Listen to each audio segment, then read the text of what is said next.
Lord. యెహోవా నామమునకు స్తుతి కలుగును గాక.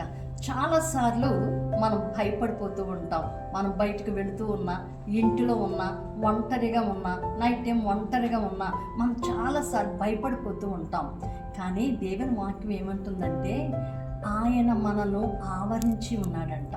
మన ముందును మన వెనుకను కూడా ఆయన మనలను ఆవరించి ఉన్నాడు.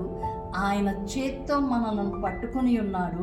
అంతేకాదు ఆయన చేతులలో మనం ఉంచి ఉన్నాడు. మన మీద తన చేతిని ఉంచి ఉన్నాడు. అంటే 4 ప్రక్కల కూడా మన ముందు వెనక ఉండి ఉన్నారు. మన క్రింద పైన కూడా ఆయన ఉండి ఉన్నారు. ఆయన చేతులలో మనము భద్రపరచబడి ఉన్నాం. కాబట్టి దేనికి కూడా మనము భయపడవద్దు. మనము ఆయన చేతుల్లో ఉన్నాం. మీరు ఆయన చేతుల్లో ఉండి ఉన్నారు. మీ ముందు వెనక ఆయన చెయ్యి ఉంచి ఉన్నారు. ఆయన క్రింద పైన కూడా ఆయన చెయ్యి మీ మీద ఉంచి ఉన్నారు. కాబట్టి ధైర్యంగా ఉండండి. దేవుని మహింపరచండి. God bless you.